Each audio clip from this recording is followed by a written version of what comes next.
Today is Wednesday, August 23rd, and this is Devotions from St. Paul Evangelical Lutheran Church, Chicago, Pennsylvania.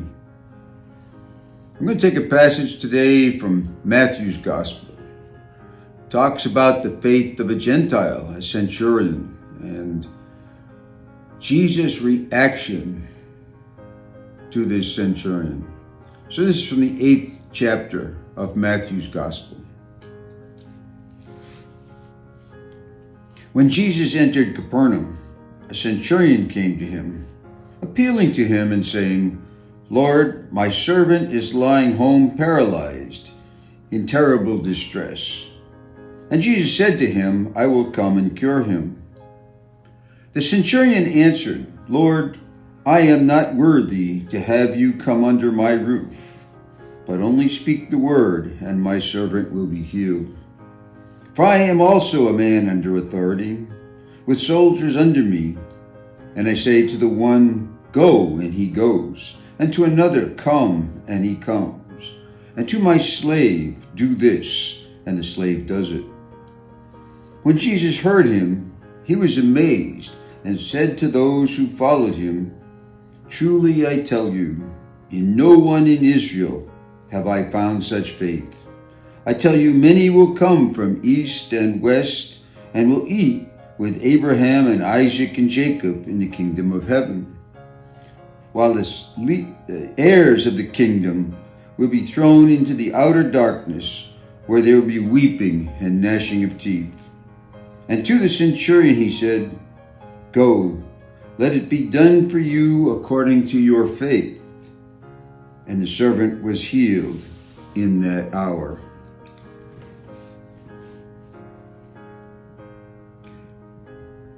Jesus was approached by so many people asking for healing. But there's so many occasions that Jesus devoted himself to the Jewish people, to the Israelites, and sent his disciples out to those same people. And yet, almost as soon as this centurion came to Jesus, he said to the centurion, "I will go with you and cure your servant."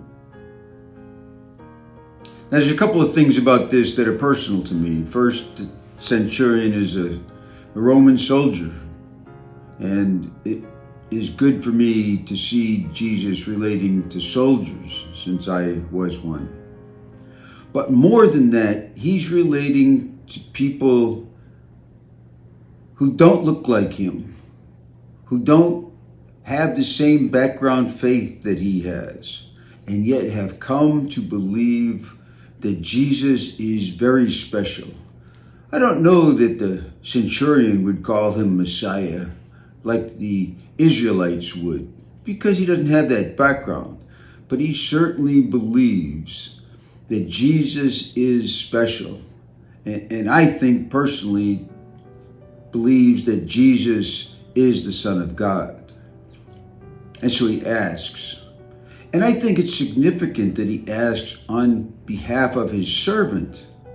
Now think of this. This isn't even family. This is his servant, someone in his household, and he's asking for that person. The other truly important idea here is that Jesus commends him for his faith. The centurion tells his story about being a leader and knowing what it is to be a leader and knowing the power of his words to those that follow him. And Jesus sees this as a sign that the centurion believes that Jesus has that same power, that his word alone is sufficient to cure his servant. And so Jesus commends him for his faith.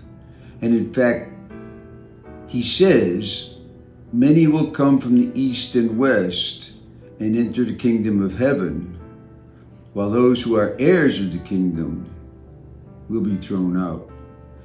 His cut line is on faith.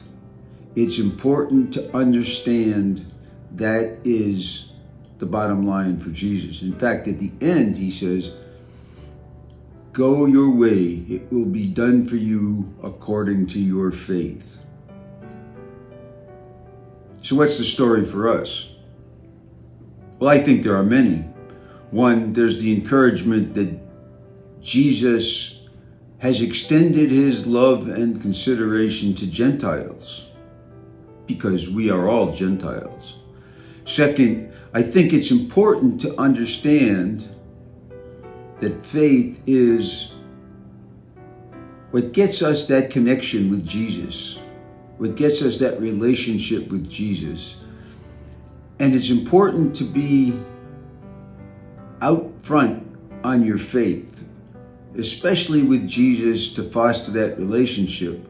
But I think also for other people to see that, to encourage them to have their faith, and to know that Jesus rewards faith, true faith, in him as the Son of God, and for those of us who believe, as the Messiah. I hope you'll consider this today. Consider how it affects your life, that Jesus thinks faith is the cut line. That is what's important to him, and he commends this centurion for his faith. I believe he will commend us for our faith if we have it to the same strong extent that the centurion does.